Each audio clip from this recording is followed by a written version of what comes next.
Salamat Lord sa pag-iingat at nandito po kami sa sambahan nito. Patuloy Lord, ngayong umaga ay tinataas po namin ang aming gawain. Ikaw Lord ang manguna sa bawat isa.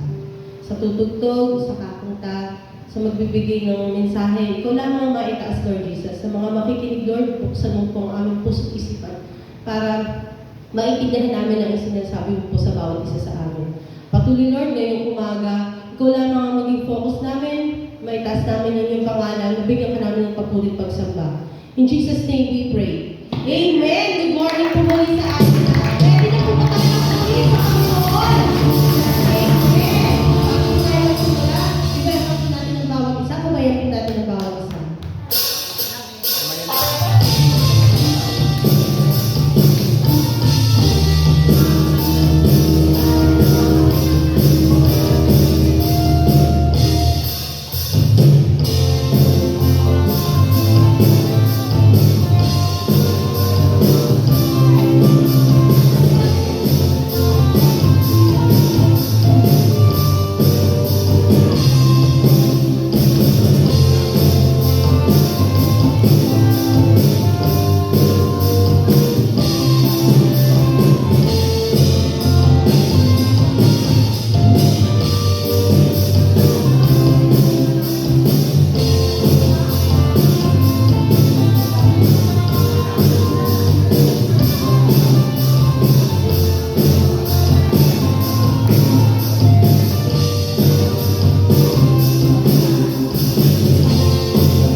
Dahil ikaw ang Diyos na hindi nagbabago at kailanman hindi nagbabago, Lord Jesus, sa buhay namin.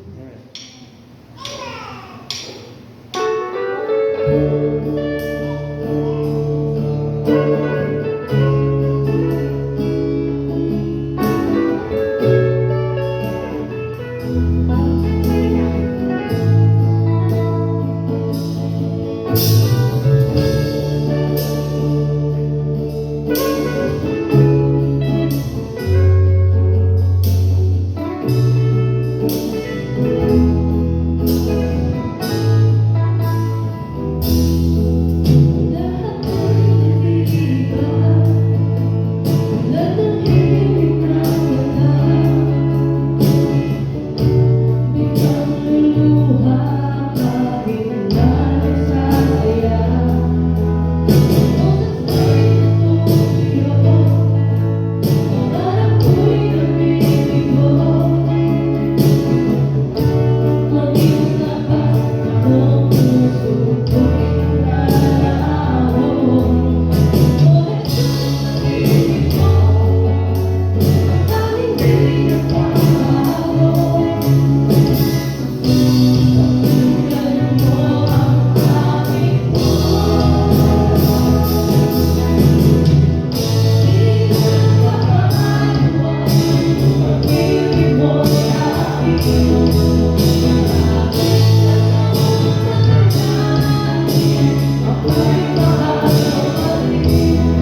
natin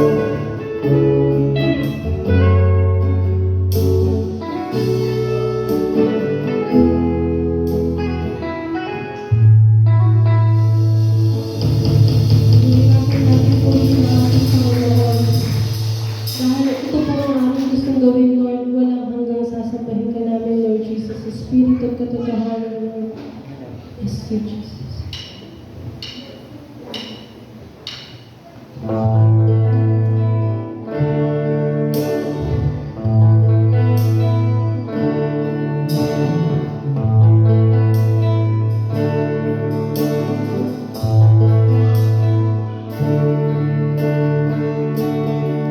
Nais ko ika'y maranasan, pagkilos mo'y aking inaasam, pagkat sa'yo ko lang natagpuan, tunay na kagalakan.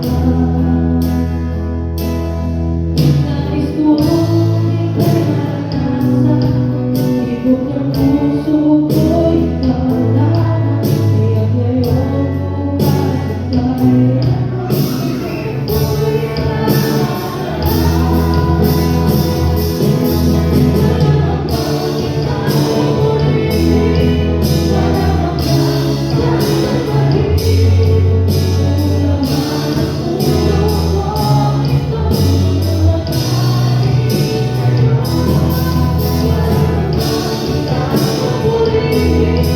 Walang hanggang sa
Iulat po natin ang ating mga kamay sa mga batang ito. Thank you, Lord Jesus. Thank you, Father. Lord, maraming salamat po sa buhay ng mga batang ito. Sila po ang nagbibigay ng kasiyahan sa aming pamilya. Patuloy, Lord, tinatalagan namin sila sa inyo, Lord Jesus. Ikaw, Lord, mag-guide sa kanilang paglaki. Ingatan mo po sila palagi at patuloy, Lord Jesus, yung guidance mo sa mga kanila po. Patuloy, Lord, dinadalangin din po namin ang mga guardian at magulang ng mga batang ito na mapalaki sila na maayos at sa inyong kagustuhan, Lord Jesus. Patuloy, Lord, bigyan mo kami ng knowledge, ng wisdom, Lord Jesus, kung paano namin sila mapapalapit sa inyo at mapapalaki na naaayon sa inyong kagustuhan, Lord Jesus. In Jesus' name we pray. Amen! Ayan. Thank you sa ating mga kids. Ngayon naman po, ipinalangin po muna natin ang ating offertory. Thank you, Jesus. Thank you, Lord. Thank you, Father. Lord, maraming salamat po sa biyayang aming natatanggap, sa lahat ng mga blessings na inyong pinagkakaloob po sa bawat isa.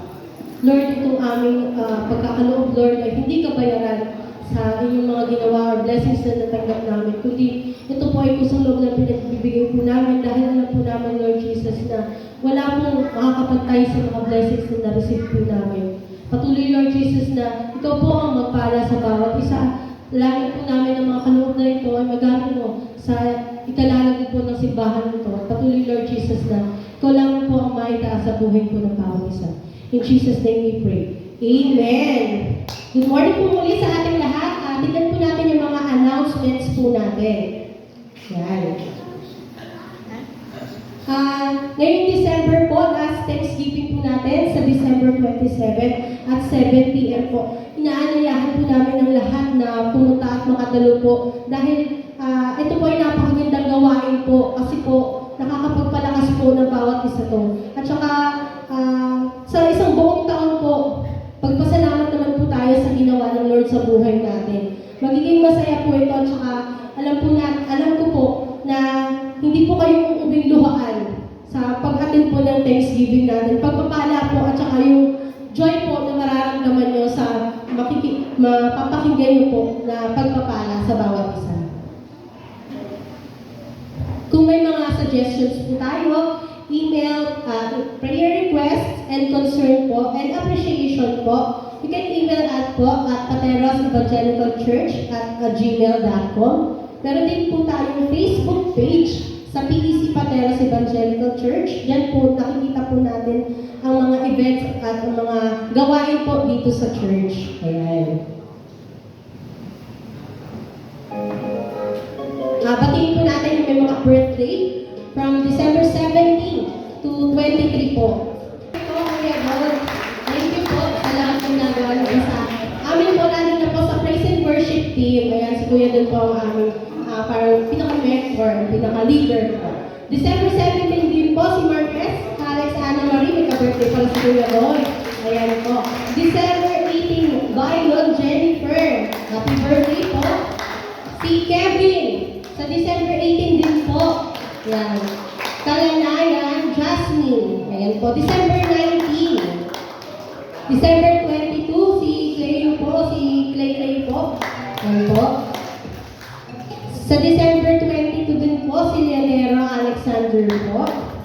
And wala na po, may mga anniversaries po ba? Wala po. Ayan, ayun. Pagbati po mula sa PEC. December 16, si Rex and Louie po. Ano ba po? Gusto na nilang matingin ulit. Ayan. Masaya sila sa anniversary nyo. Ayan. Ngayon po ay handa po natin ating mga puso't isipan, pati ang ating po mga bote na notebook po sa pakikinig po ng salita ng Diyos na ihatid po sa ating Pastor Ron. Sino po sa inyo yung nakaranas o naka-experience ng isang bagay na hindi mo makalimutan? Hindi mo makalimutan. Maliban doon sa mga lalaki. No? Hindi, sama lahat. Ano po yung experience? Naalala niyo po ba? Experience na naranasan natin. Kasi pag-uusapan ko natin sa araw na ito tungkol sa mga experience. No? At itong experience na ito, maganda po ito kasi ito po yung nagtuturo sa atin para mas ayusin natin yung ating mga sarili. Kaya sabihin po natin, experience. Okay. Tayo po manalangin. Panginoon, maraming salamat Dahil kami po ay pwedeng lumapit po sa inyo para ma-experience po namin na maunawaan at maintindihan po namin ang inyong salita. Alam po namin, Panginoon, na sa sarili namin kaalaman, hindi namin maiintindihan ito. Pero salamat. Dahil nandiyan ka, tuturuan mo po kami para ma-experience namin ang iyong kapangyarihan sa pamamagitan po ng iyong salita. Salamat po, Panginoon, sa katiyakan na mangyayari ang lahat ng ito kasi hinihingi po namin sa pangalan ni Jesus. Amen. Amen. Sa totoo lang po, sino mo sa inyo yung nakakapanood pa ng TV? Nakaka-alarma mo ba yung mga nangyayari? Nakaka-alarma? Hindi mo na alam kung anong gagawin mo. Kaya nga sabi ko nga, experience eh. What are the best experiences we can have in this world full of problems and sadness? Tama ba? Ang daming problema. Sa bahay lang, di ba? Minsan, hindi kayo magkaintindihan ng asawa mo. Hindi ka maintindihan ng anak mo. Pare sa mga Tagalog ang pinag-uusapan. May mga bagay na hindi talaga nagiging maayos. So, pagka ganyan ang sitwasyon, parang hirap. Hindi ko alam. Ngayon, baka mamaya pagdating mo dito hindi kayo magkasundo ng asawa mo. Hindi mo kasundo yung anak mo. Maraming mga bagay na na-experience sa'yo na hindi maganda. Tama ba? Sabi mo nga sa katabi mo, buti na lang nandito ka. Buti na lang nandito ka. No? Kasi, yung pagpunta ko pa lang dito, na-experience ko na, ako mismo ko, personal, ewan ko sa inyo, sana mag-ganon din, excited na ako na makita ka. Kaya sabi mo sa katabi mo, excited ako sa iyo. Excited ako sa iyo. No, kasi kailangan maano natin, ayusin natin yung ating isipan, ating puso. But being a believer of Christ, we can experience joy even we are in this world. No? Kahit nandito tayo sa mundo nito na magulo, di ba? Magulo. Ngayon lang, lumabas ka lang dyan eh. Pumunta ka lang po saan dyan, makakaano ka na ng gulo. Ako, wala yung mga no? Kasi bisa nag-invite po ako ng pulis. Pumunta rito. Sa araw-araw kung pag-message sa kanila, papapasa ng salita ng Diyos, palagi sila mayroong experience. Kaya ko lang dito sa mga taga-pateros, kung nalaman ba ninyo na may nabaril. Alam si Dada, sigurado alam yan. May nabaril. Dito sa atin, patay. Tapos meron doon sa pulis. Araw-araw kasi meron silang experience eh. Doon sa may bandang lugar na yun, meron naman nag-aaway dahil sa lupa. Magkamag-anak. So nag-aaway. Magkamag-anak yun, ang hirap nun. Diba? Yan ba yung tsuhin-tsahin mo, mag-aaway kayo dahil sa lupa. Buti na lang sa iba, ang pinag-aaway na isang paso lang na lupa. At least kung konti na yung mag-aaway, isang paso lang. Ano ba? Minsan nasabi rin sa akin ng polis, yung lola na 85 years old, meron siyang apo na 35 years old, adik. Inaaway yung lola, kaya tumawag dun sa polis, nag-responde yung polis, pero ang hirap pala. Ang hirap pala kasi, nung kinakasligo na ng polis yung adik, nagpawala. So, binulong, atin-atin lang po ito. Atin-atin lang po ito. Hindi niya sinasadya, nasikot niya ng isa. Hindi niya sinasadya yun, ha? Kasi nagpawala eh. Sinasakal na nga niya, maya-maya sabi ng lola, tama na po. Okay na po, maiintindihan na niya. Pero, pang 5 beses na pala yun. Naka-blatter sa barangay, na 5 beses na nagwawala ito pag hindi siya nakakahingi ng pera doon sa lola. Ano yung mas sabihin? Sa mundong ito, ang gulo. Tama ba? Sa eskwelahan lang, yung mga kabataan na yun, hindi ko alam kung mayroon nagbubuli sa inyo. No? Hindi ko alam kung may nagbubuli sa inyo. O yung nanay mo, hindi ka maintindihan. Paano naman kasi puro TikTok na lang, hindi ka maintindihan ng nanay mo. Puro TikTok na lang ang ginagawa mo. So, maraming mga bagay na hindi mo na alam paano ba magiging masaya. Sino mo rito gusto niya maging masaya? Di ba, ang sarap mo ng buhay ng, ang tawag mo haya-hayang buhay? Masarap yun. Kaya lang, hindi po madali. Tama ba? Hindi madali. Hindi madali gawin. Pagkagising mo sa umaga, pagbukas mo, walang kakainin, walang lulutuin, problema. Mabuti yung iba dito sa atin, ang problema niya, kung ano lutuin. Dahil merong isa rep, ang dami, pagbukas niya, halos, pagbukas niya ng rep, halos matumbas sa kanya yung rep dahil sa dami ng laman. Sana, ano? Sana lang, pagbukas mo ng rep, uy, teka, malalaglag yung ham, malalaglag yung bacon, ang dami malalaglag. You know, masarap na problema yun. Merong lulutuin, ano ang lulutuin mo? Pero yung iba, ano ang lulutuin mo dahil pagbukas mo, wow, puro tubig. Mahirap lutuin yung puro tubig, ilalaga mo lang palagi yun. So, mahirap. Tama ba? Mahirap. Mga babae, hindi mo alam, pagbiligyan ka ng asawa mo, ang sweldo na binigay sa'yo, ang daming kartas kasi. Paano mo iba-budget? Tama? Ang hirap. Hindi mo alam kung anong gagawin mo. Napakahirap. No, napakahirap. So, anong gagawin po natin? Pero meron tayong pong pag-asa. Meron pong pag-asa. We can experience joy even we are in this world. Kahit nandito tayo sa mundong ito, pwede tayo maging masaya. Gusto ko ba ninyo maging masaya kahit may problema?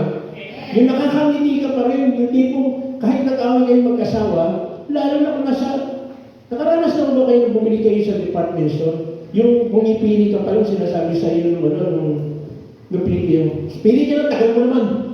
Ano, kukuha ka ba hindi? Wala kang nakaranas na ba kayo ng ganyan? Yung bumibili ka pala, nakita mo, parang hindi ka nabibili, nakasimangot na yung bibilihan mo na yung sales lady, nakasimangot na. Simangot na. Ang hirap mo nun. Pero hindi po, pwede tayong maging masaya. Sabi mo sa katabi mo, pwede pala. Pwede pala maging masaya kahit na mayroong problema. Paano? Una-una, letter A, walking with God.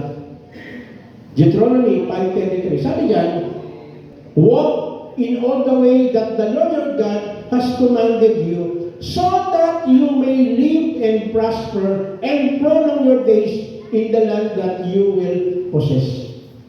Nasabi dyan, lumakad daw tayo kasama natin si Lord. Huwag natin sarilinin ng problema. Huwag natin sarilinin yung mga nararanasan natin na hindi maganda. Kailangan natin si Lord. Kaya sabi mo sa katabi mo, kailangan mo si Lord. Kailangan natin si Lord. Dahil hindi natin makakaya dito sa lupa. Ang hirap mo talaga. Ang hirap. At ang sabi niyan, kapag lumakad tayo kay Lord, magkakaroon daw po tayo ng buhay na masagana. Sino mo gusto ng ganyan? Masaganang buhay. Diba? Yung tipo, sabi ko nga sa inyo, pagbukas mo ng rep, malalaglag sa iyo yung mga laman eh. Ano pa? Yung tipo, hindi ka makakaranas. Sa totoo lang po, maraming mga pamilya, palaging nag-iipon ng pera, may nakatabi para pag may nagkasakit. Tama ba? Meron ba sa inyo ganyan?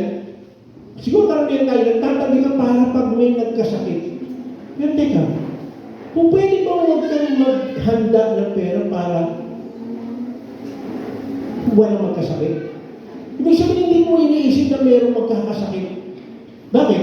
Kasi health is wealth. So, isa na ang gagawin mo. Unang-una, magkaroon ka ng disiplina. Anong disiplina? Huwag ka magpuyat. Huwag ka magpuyat.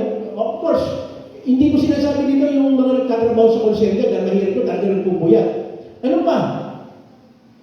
Masabihin ko, iwasan mo yung mga bisyo na makakasira ng katawan mo. Nag-usapan namin kanina, may kausap ako. Mas matanda pa ako doon, pero pag tinignan mo itsura niya, parang ang tanda-tanda na niya. Bakit? Sobra sigarilyo eh.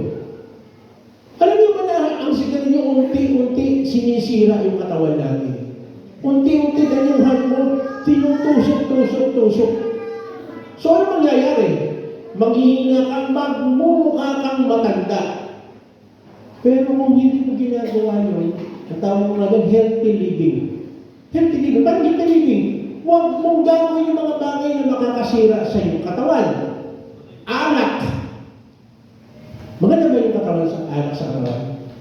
May nagsabi sa akin, Pastor, paminsan-minsan lang naman. Pastor, pakunti-kunti lang naman. Saan mo nagsisimula ang madalas? Paminsan-minsan. Saan nagsisimula ang marami? Sa pakunti-kunti. Nagtataka lang ako, hindi ba pwedeng magsaya nang walang inuman? Pwede ba yun? Mag-enjoy ka, happy birthday, tapos sa'yo ang sa'yo ang Bakit kaya ganun? Bakit ba nauso yung kantang yun? Hindi ko alam kung bakit. No? Pero kung titignan mo, bakit ganun? Bakit mayroon naman po pwede? Nagsa-celebrate ng walang inuman. Of course, hindi ko po sinasabi na totally, wala.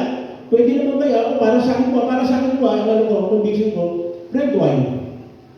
Kaya lang, huwag naman yung isang case na red wine, ininom mo. E talaga may tama rin yung isang case na red wine yung ininom, dahil may konti pa. Tama ba doon? May konti pa rin, no? Pero napakaliit lang. Pero kung isang case na red wine yung ininom mo, pero pa rin tama siguro yun. Pero again, kung pwedeng huwag naman, huwag na lang. Tama? Pwede naman mag-enjoy eh. Tingnan nyo ba? Noong last week, Christmas party natin, masaya mo o hindi? Yung hindi nakatin, sorry po kayo. Masaya. Nagkaroon ba ng inuman? Wala. So pwede pa lang maging masaya kahit walang inuman. Tama? Pwede pa lang. Kaya sabi mo sa katabi mo, sabi ko sa iyo eh. Sabi ko sa iyo, pwede pa lang. So walking in all the way. Ibig sabihin talagang lalakad tayo ng todo-todo kay Lord. Bakit? Kasi sabi niya, you may live and prosper and prolong your days in the land you will possess. Alam niyo ba na 90% ng nasa ospital na may mga sakit dahil sa bisyo. Dahil sa bisyo. Hindi tumitigil sa kakayosi. Hindi tumitigil sa kakasugal. Ano kakasugal? Hindi tumitigil. O so, pag nagsusugal ka, nakakalimutan mo umihi. Hindi ka maihi. Ayan, alam po yung mga nagsusugal. Kasi yan ko na sabi yan, experience ko po yan. Nung ako po ay sugaron, nung bata po ako, 2 araw hindi ka matutulog. Magsusugal ka lang. Nangangalumata ka na. Tapos ang ayba mo hanggang dito na. Na sobrang ayba mo. Bili mo 2 araw ka din natutulog. Tapos ayaw mo umihi. Dahil nag-ano ka, excite ka na, pag puro ka na. Hindi mo alam, puro sakit ang makukuha mo pala. Akala mo, tatama ka na, puro sakit ang makukuha mo. So, ano ibig sabihin? Kailangan, we must walk with God. Tingnan natin, paano ba ginagawa ni Jesus Christ? Si Jesus ba noong panahon na yun nag-iinom? Ano ba pinagagawa ni Jesus? Sundan natin kung paano siya lumakad. No? Deuteronomy 10, 12, 14. Sabi niya, pwede pakibasa? 1, 2, 3.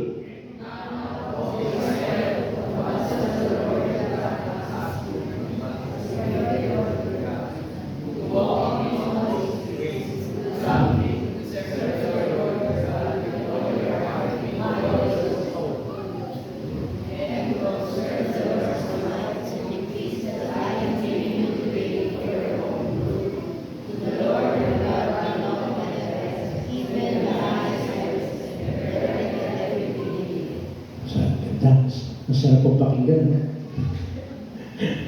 Sabi diyan, fear the Lord your God, to walk in all His way, to love Him, to serve the Lord your God with all your heart and with all your soul. Ibig sabihin, yung pagsunod po is buong buo, hindi kalahati. Hindi ka mamimili kung ano yung mga bagay na susundin mo. Totally, so surrender tayo sa Kanya.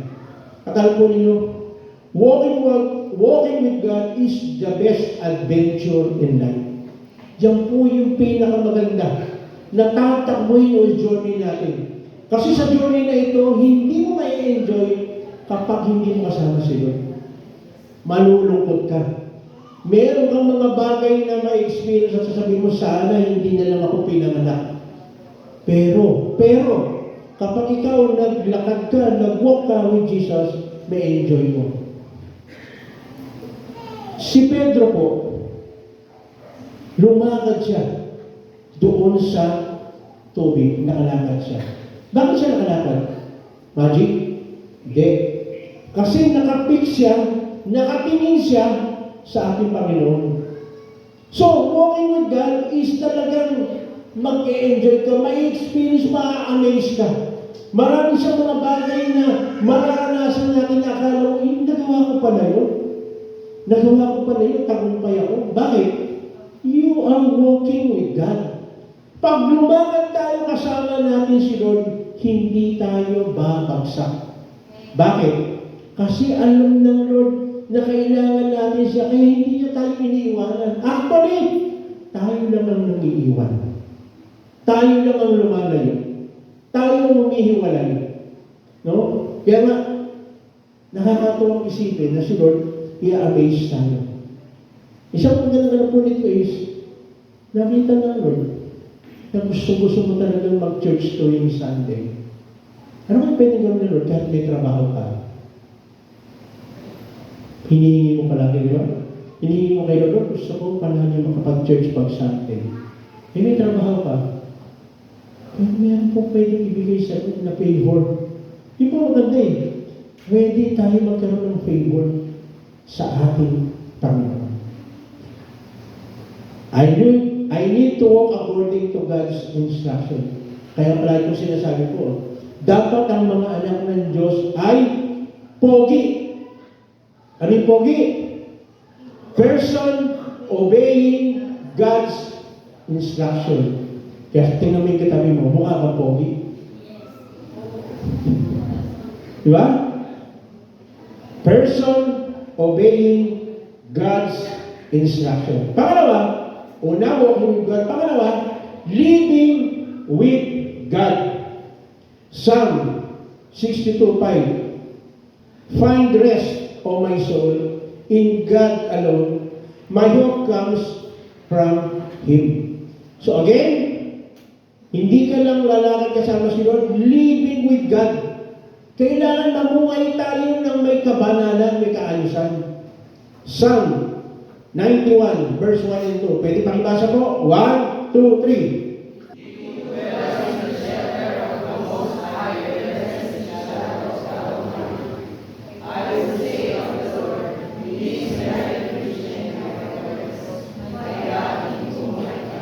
So, yan. Living with God. Kaya masabi ni David ang isa lang ang pinakagusto niya dito habang nandito sa lupa is yung palaging magpunta sa church. Bakit? Kasi makikita niya yung kanyang mga kapatid. Sa totoo lang po, yung galing ko sa inyong puso, nag-enjoy ka ba makita yung mga nasa tabi mo ngayon? Sa bakit, puro kamag-anak mo pala yan, no? Sabi mo saan? Ngayon mo na pakitig ka pa ng gano'n. Ay, yung nasa likod mo, tingin mo kayo sa likod. Gusto ba niyo nakasama yan? Ayaw daw. Alam mo ba bakit? Dapat dito pala nag-enjoy na tayo. Kasi tayo magkikita-kits din sa langit. Eh kung hindi ka mag-enjoy dito, eh paano ba magkikita kita sa langit? Baka sabihin na nun, ayaw mo ka sa aming kapatid. O sige, dyan ka na lang, maiwan ka na lang. Yun ang masakit. Kasi dapat dito pala mag-enjoy na tayo sa bawat isa. Dapat na-enjoy natin yung company ng bawat isa. Yung tipo, ay naku, matatapos na naman yung service, kaya kayo magkikita-kita ulit. Diba? Dapat palagi nasa isip mo, enjoy ka na kasama ng kapatid. Diba? Kaya nga, again, palagi kong inaano to at inaano din ng ating mga kapatid dito. Yung Thanksgiving night po natin, hindi po kasi na meron po tayong gawain. Yung Thanksgiving night po, is kasi isasabihin mo yung mga ginawa ng Diyos sa iyo sa loob ng isang buwan. Naipon na yan, sigurado. Sa loob ng isang buwan. Lalo na itong natin, itong Thanksgiving night na darating natin, sa loob ng isang taon na ginawa ng Diyos. Meron ba ginawa po din sa buhay natin? Meron na ba? So kung may hindi ba dapat ipagmalaki natin? Ipagmalaki natin. Paano ipagmalaki? Sabihin natin during Thanksgiving night. Bakit? Hindi mo alam na kung gaano ka-bless yung mga tao na makikinig doon sa pasasalamat mo kay Lord. Ang sarap kong mapakinggan. No, lalo parehas tayo ng problema. Tapos sasagot yung problema mo sa kakaibang paraan. Hindi ba nakakatuwa yun? Wala mo marinig mo, ay, ganun din yung experience ko. So, ibig sabihin pala, ganun lang pala ang dapat kong gawin. So, hindi mo alam na encourage yung ibang tao doon sa sinabi mo. Hindi mo alam na yung ginawa ng Diyos ay napaka ganda. Akala mo lang, parang sabihin mo lang, parang hindi masyado na. Pero ito pala ay nakapagbibigay ng encouragement. Actually, yung presence pa lang natin, tama ba? Yung presence mo pa lang dito nakapagbigay na ng encouragement. Presence mo pa lang. How much more? Nagpatotoo ka pa, nagpasalamat ka pa. Lalo na ma-encourage. So, ibig sabihin makita natin, no, na talaga ng ating Panginoon gusto niya, maranasan natin, ma-experience natin yung tinatawag na joy in life. So, kahit pala nandito pa lang tayo sa lupa, pwede na tayo makaranas ng joy. At ang joy, hindi lang po pang-plato. Dahil po natin, hindi lang panghugas ng plato ang joy. Ang joy po na bibigay ng Diyos sa atin, sa pamamagitan po ng paglakad kasama natin siya, pamumuhay na kasama siya. I need to dwell with our loving and living God. Living with God is satisfying. Totoo po yan. Kaya pala sabi niya, ni Haring Solomon, di ba? Sino nakakakilala sa inyo kay Haring Solomon? Di ba yung nasa Bible mo? Siya lang naman yung pinakamayaman na nilalang. Siya lang naman yung pinakamagandang lalaki. Siya lang naman yung malasabi natin matibay. Pero ano sabi niya? Dumating yung time kasi na napalayo siya kay Lord. Ano sabi niya? Kahit makakapag mong palang buong mundo, kung ako'y makapalayo, malungkot ako. Ano ba kung gano'ng kayaman si Solomon? Nakikita po ninyo yung pintuan na yan? Nung panahon niya, gawa sa ginto. So gano'n sa kayaman? Yung pinto, gawa sa ginto. Gano'ng kayaman? Gano'ng kadami? At ang tali-talino niya, pag nagsasalita siya, yung mga tao napapanganga. Napapanganga. Humahanga sa kanya. Kaya during sa kanyang prime niya, ang dami nagbibigay ng ginto. No? Ang dami nagbibigay ng regalo sa kanya. Bakit? Kasi pag nakikinig sa kanya, ang daming wisdom na nakukuha. Alam niyo ba na sa atin pwedeng maging ganyan? Habang nagsasalita ka, mayroong mga tao nakikinig, natututo. Dapat lahat po tayo maging ganun. Bakit? Kasi yun po ang design ng Lord eh. Pero hindi po mangyayari yan kung hindi tayo mag-walk with God. Kung hindi tayo maglilib in God, kailangan manatili tayo sa Kanya. Bakit? Kasi tanging yun lang ang paraan para ma-enjoy natin, ma-experience natin yung sinasabi ng Bible na kailangan na gawin po natin. Walking with God, living with God, pangatlo, winning with Jesus. Ito, paborito po natin ito. Matthew 28:19. Pwede po pakibasa? 1, 2, 3.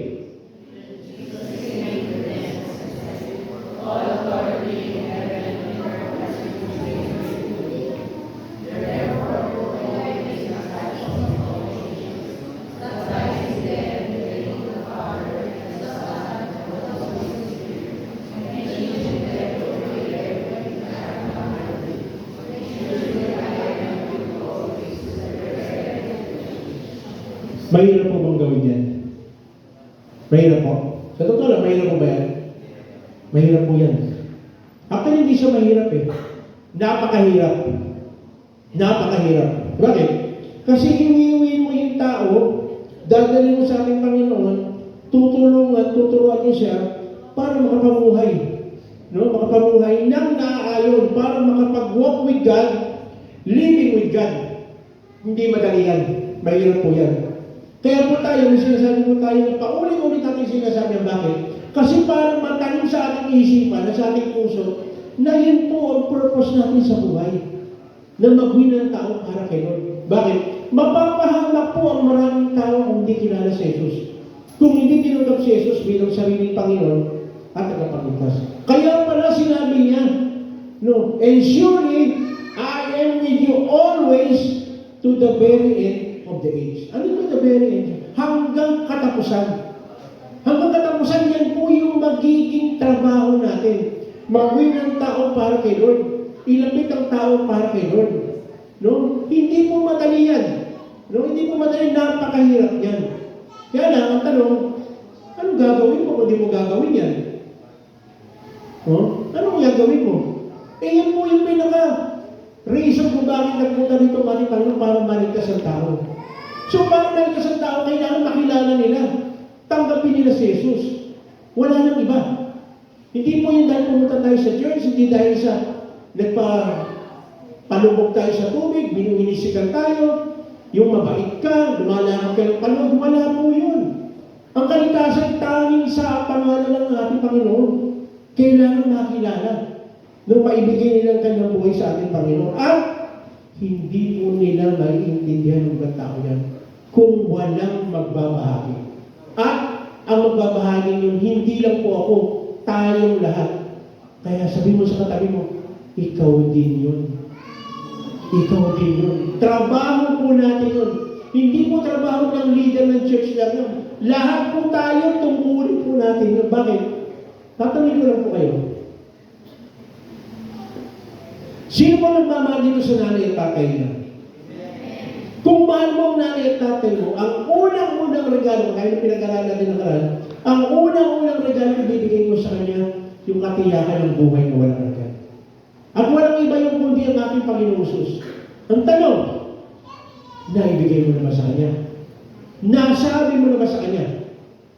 Kung hindi pa, kapatid, hindi makukuha yan sa pariga-regalo ng exchange gift. Hindi makukuha yan dyan. Mapapahamak yan. Diba pinag-usapan natin ng karaan? Makakamta mo man ang buong mundo. Kung mapapariwara naman na yung kaluluwa, anong silbi ng binili mo ng sapatos na binigay sa kanya? Kahit sabi mo pang umiilaw yung sapatos na yan. Kahit sabi mo pang tumutulog yung sapatos na yan, may binigay mo. Pero kapag nawala siya, mapapaliwala yan. Bakit? Ang gagawin mo sa sapatos, ilalagay mo lang sa atak. Kabaang niya pag mamatay siya. Pero ang tanong, yung buhay na walang hanggang kaya, meron kaya siya. Yun ang pinakamagandang regalo na pwede natin ibigay sa isang tao. Sa nanay mo, sa tatay mo, sa anak mo, o sa tinatawag mong best friend. Yung tinatawag mong best friend.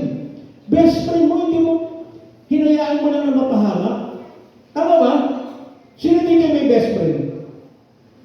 Tatlo lang, iba naiya. Ang best friend ko po nandoon. Kaya nga nandoon, ba't hindi mo sinama rito? Tama? Best friend mo, hinayaan mo nandoon lang, hindi pwede mo sama rito. Kung may pagkakataon, dapat isama mo. Bakit? Kasi ito yung pagkakataon para marinig yung katotohanan na ang buhay na walang hanggan na kay Jesus, na ang katiyakan ng buhay na kay Jesus, wala rin sa mga kung saan mabagay. Hindi makukuha sa pagiging mabait. Kasi wala namang mabait eh. Tama ba? Sino po rin yung mabait? Akala ko meron. Meron! Kasi ang alam ko dyan, pag may tinanong, sino dito mabait? Pag may nagkasa kami, tawag ko doon, walang bait. Wala sa tamang kabaitan. Kasi walang mabait eh. Bakit? Sabi ng Biblia, sa Romans 3:23, ang lahat ay nagkasala. Walang nakaabot sa pamantayan ng Diyos. Wala. Kahit po ang inyong lingkod, lahat po tayo. Pero nagkaroon lang po tayo ng pag-asa dahil sa ginawa ng ating Panginoon. Katiyakan ng buhay mo ng kan.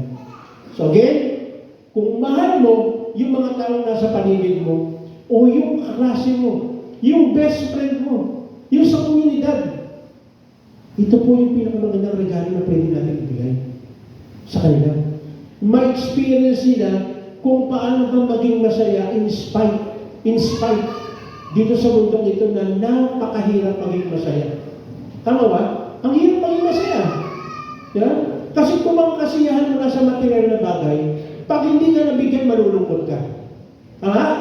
Pag hindi ang ini-expect ko, iPhone ang binibigay sa akin, Samsung lang ang binibigay. Hindi ganun. Kasi meron ka expectation eh. Materialistic. Hindi ko sinasabi na masabayan. Pero sa totoo lang, yung iPhone ba tsaka yung Samsung, pag nagbigay ka ng message, iisa lang na lalabas?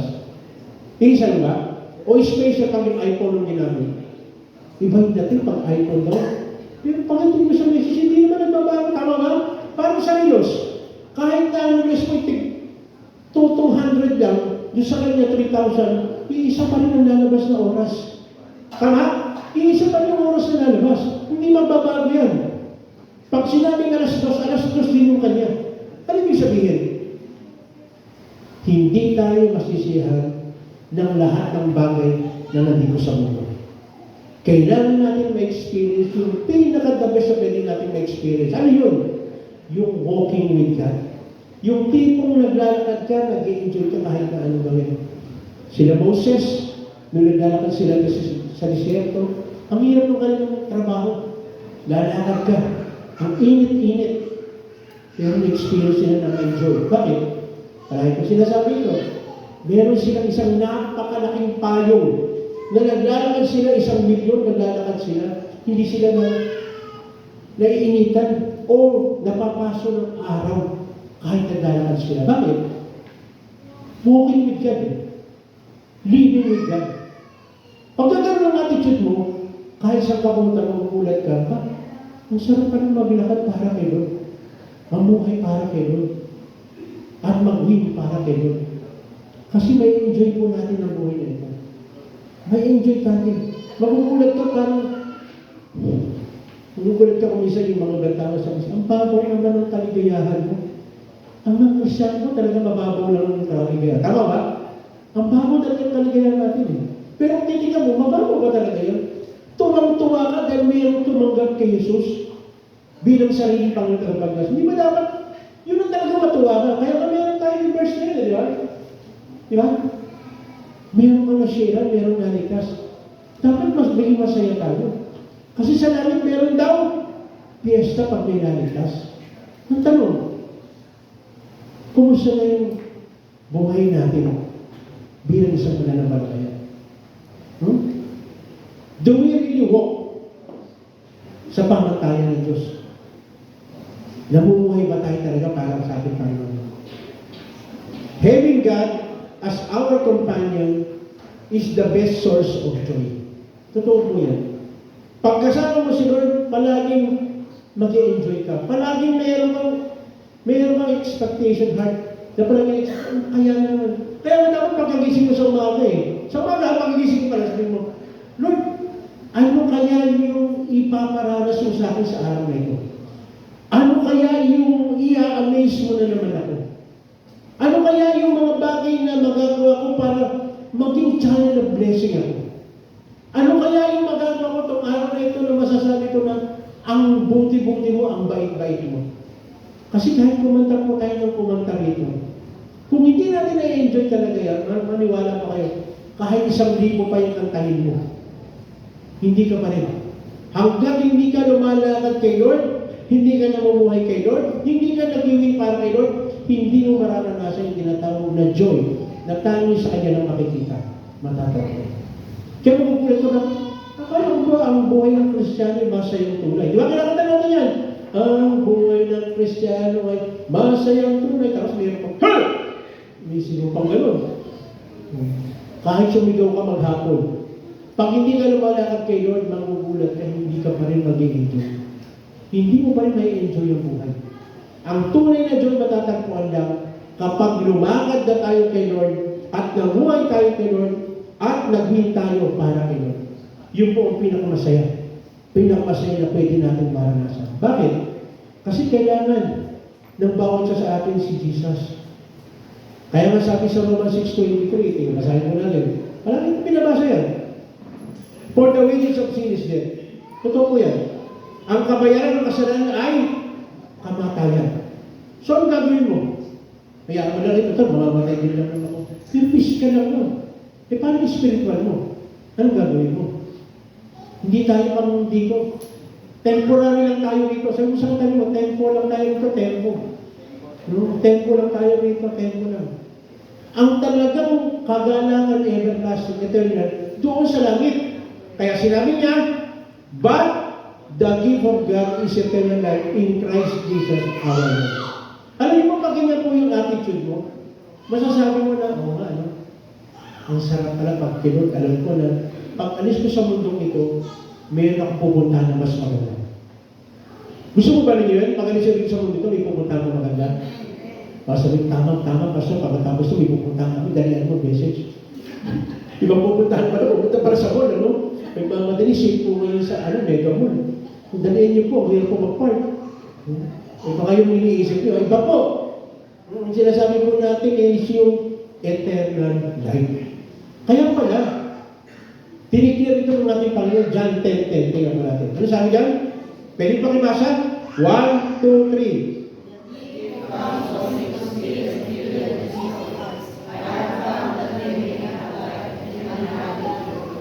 Tingnan po ninyo. Ano sabi ng ating Panginoon? Gusto niya bigyan tayo ng buhay, yung masaganang buhay. Ano yung masagana? Masagana po hindi gusto walang problema. Masagana, kahit na may problema ka, nakakangiti ka pa rin. Bakit? Alam mo, doon sa present situation mo, mayroong gagawin sila na kakaiba. Gusto mo ba yung kakaiba? Yung tipong yung ibang tao parang nahihirapan, ikaw pa-banjing ka lang. Isipin ng tao, baka may ano to, weirdo ng tao to. Baka lang minsan, wala ko nakapanood mo kayo gano'n. May nasunugan, wala ko nakapanood kayo. Gusto may napanood ako eh. Nasunugan, sabi pa niya, praise the Lord, nasunog yung bahay namin. At least buhay kami. At alam niyo po, yung tao sinasabi ko sa inyo, hindi ko naman basta napanood ko, alam niyo bakit? Dahil nasunog yung bahay niya, maraming mga tao nag-donate, nagpatayo siya ng bagong bahay. Huwag niyo pong susunugin yung bahay niyo mamaya. Baka naman pwede pala yun. Baka naman nabalita ko, Pastor, sinunog ko yung bahay namin para mapalitan ng bago. Hindi po. Hindi sinasadya. Nasunog yung bahay niya at nagkaalisan ng kanilang mga kamakahan na pinagpatayo siya. Paano bahay? So again, palagi mayroong gagawin sinod na napakaganda eh. Pero naman natin sasadyain. Huwag natin sasadyain. Nakakalungkot isipin. No? Again, gusto ng Lord experience natin the best. Kaya nga sabi niya sa John 1:12, paborito natin to, yet to all who receive Him, to those who believe in His name, He gave the right to become children of God. Masarap po ba maging children of God? Masarap po yan. No? Masarap po yan. Kaya nga kumisan eh. Palagi ko sinasabi, maging pamangkin ka lang ni Mayor, parang iba ng dating eh. No? Masarap mo ba yan? Maging pamangkin pa lang ni Mayor, sarap na ng pakiramdam, hindi pag naglalakad ka. Pagka nahuli ka eh. Oh, ang apelido mo ano ah? Apelido ni Mayor, ano mo? Wala po, chewing ko lang. Walang kayapang-yapang, ano? Chewing ko lang. Sige. Huwag natin abusuin po yun, ha? Hindi po abusuin. Baka mamaya, bilang sabihin na, hindi ka, walang ganon. Kaya sabi mo sa katabi mo, walang ganon. Walang ganon. Baka mamaya ma-highlight na, kita mo, pag ano pa pala niya, kailangan. Hindi po, ha? Sinasabi ko lang yung example na, mayor pala yung, kung sinod kaya kasama mo. Nagsisilod. Ha? Kasi nakakaranas mo tayong kakaiba dito sa mundo ito. Ba't mo sinasabi ito? Kapag sinabing anak ka ng Diyos, lahat ng favor na galing sa langit, walang magiging hadyang ibabagsak sa atin. Walang hadyang. Yung tipong isang, sino na po rin yung meron anak ka na naglambing sa'yo, humingi sa isang bagay? Binigay mo kagad dahil nakita mo, parang itong anak ko, ang bait-bait itong anak ko. Di ba nakaranas mo tayo ng ganyan? Yan, may mga anak. Di ba pag naranasan mo gano'n, yung anak mo, ang bait-bait yung anak mo, may hiniling sa'yo, binigay mo. Napakasimple. Isang kotse lang naman. Yeah, joke lang po yun, baka mamaya maganda. Pero, di ba, yung anak natin, pag nakita natin, sobra na lumalakad sa gusto natin nakarang nila, nakikita natin na namumuhay sa gusto natin, at nakikita natin na talagang panalo, nakikita mo maraming bagay na ginagawa. Eh, nga lang, maging top lang sa klase yung anak natin eh. Di ba? Makikita mo sa lahat ng Facebook natin, yung anak ko, top 10. Sasampulang siya ng estudyante, top 10. Top 10 pa lang yun, ha? Eh, lalo magiging top 1 yan. Tama ba? Ano nyo ba, Kilot? Pwede tayo gawing top 1? Top 1 tayo sa bibigyan niya ng pagpapala. Pero tanong, lumalakad ka ba kay Lord? Napakasimple tanong, kumusta na po yung devotion natin? Nagbabasa pa ba tayo, nagme-meditate pa ba tayo ng Word of God every day? Kasi kung hindi, ano na-expect mo? Diba? Ganun kasimple yun. Gusto mo maparating kay Lord? Hindi mo naman siya kinakausap. Gusto mo nang pagpapala kay Lord? Hindi ka naman malapit sa Kanya. Ano yun? Babagsak na lang sa'yo? Walang ganon. Kailangan palagi meron tayong intimate relationship sa ating Diyos. At yung intimate relationship na yun, mangyayari kapag tayo lumalakad sa Kanya. Namumuhay tayo sa Kanya at nagwiwin tayo para sa Kanya. So lahat ng ginagawa natin sa buhay na ito ay dahil kay Lord. Gusto ba niyo lahat ng gagawin niyo dahil kay Lord? Mahal ko yung asawa ko dahil kay Lord. Mahal ko yung anak ko dahil kay Lord. Pag-aaralin ko yung anak ko dahil kay Lord.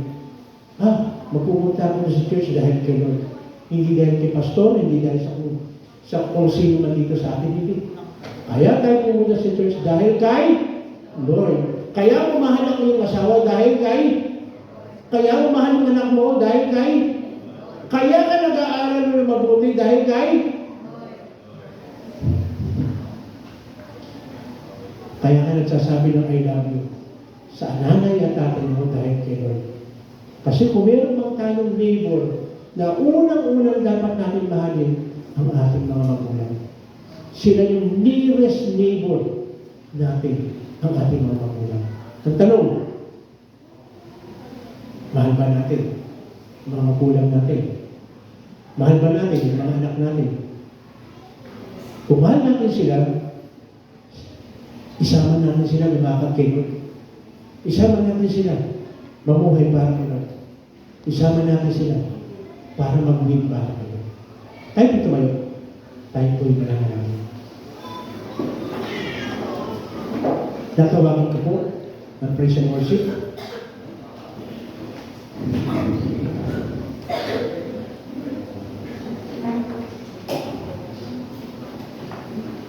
Tayo po pumikit, tayo po mananalangin. Panginoon, maraming salamat. Dahil ang iyong salita ay muli ang umusap at sinasabi na kailangan talaga lumakad kami para sa iyo.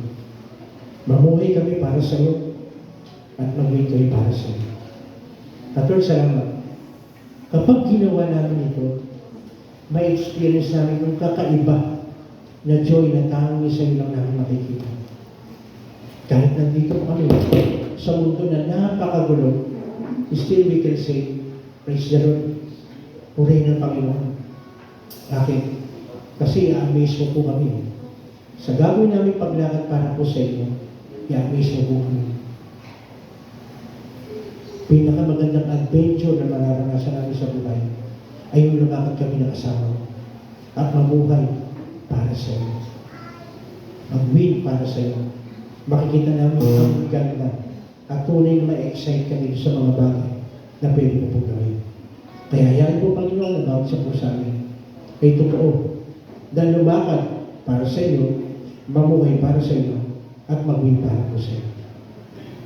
In Jesus' name. Martin po tayo, awitin po natin ito.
marami ng aming nagawang pagkakamit sa iyo. Still, pagmamahal mo sa amin ng pagmamahal. Still, hinihingi mo pa rin ang aming puso. Gusto pa rin ng Panginoon na kami bumalik sa iyo. Sorry po, Panginoon. Madalas pag nakuha namin yung gusto namin, nakakalimutan namin na ikaw nagbigay ng kalugit lahat sa amin. Madalas, pag nasolve na yung problema namin, nakakalimutan namin na ikaw nagbigay nito. Madalas, may mga bagay na ginagawa kami na hindi maganda sa iyong paningin. Patawarin mo po kami, Panginoon. Patawarin po kami. Patawarin po kami. Patulad sa mga oras ito, ang bawat isa po sa amin malapit sa iyo. Kasi naniniwala ka kami, Panginoon. Yung pagmamahal mo hindi nagbabago. Yung pag-ibig mo sa amin hindi nakakalitan. Kung gaano minahal mo kami noong una pa, noong pa man, sa habang panahon, hindi ko nagbabago. Ang gusto mo ng Panginoon, manatili kami sa iyo. Gawin namin, lumakad kami para po sa iyo. Mamuhay kami para sa iyo. At magdun kami para sa iyo. Kapatid sa mga oras ito, hindi ko alam kung ano ang pinagdadaanan. Ano yung mga bagay na bumabagabag sa iyo. Pero sa Panginoon, ibalik yung paggalakang kasiyahan na tayo sa ating Panginoon Jesus na matatapuan. Ma-experience natin yung mga mararaming bagay na pwede niyong gawin sa amin na hindi natin sukat akalain na pwede pa natin gawin. Walang imposible kayo. Lahat gusto niya maranasan natin. Sinabi nga niya sa John 20, nagpunta po siya nito para tayo bigyan ng buhay at hindi lang pa sa buhay, kundi masagalang buhay. Pero mangyayari lang mga kapatid, kung siya'y tatanggapin mo at ikaw'y sasampalataya sa ating Panginoon. Ako'y mananalangin ng isang pagtanggap, pagsampalataya sa ating Panginoon at hingi tayo ng tama. Kung siya ay nababalo na natin, umuusap na siya, nakakalimutan natin na nasasaktan siya kapag mayroon tayo nagagawa pagkakamali. Sumunod ka sa panalangin ko na gawin na sarili mong panalangin. Panginoong Sus, naririto po ako.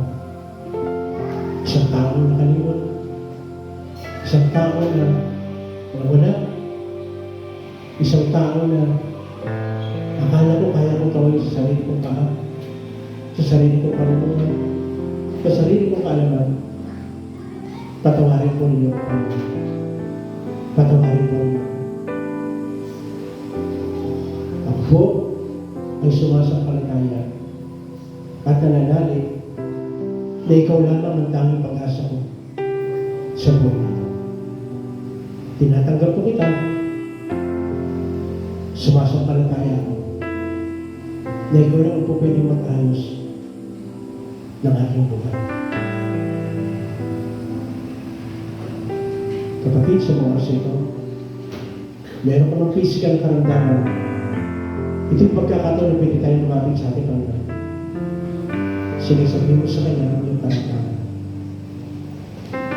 Hindi ko siya, Panginoon, na manatili tayo sa anumang klase ng karamdaman. Sinasabi mo sa Kanya, sabi mo sa Kanya, anong physical karamdaman?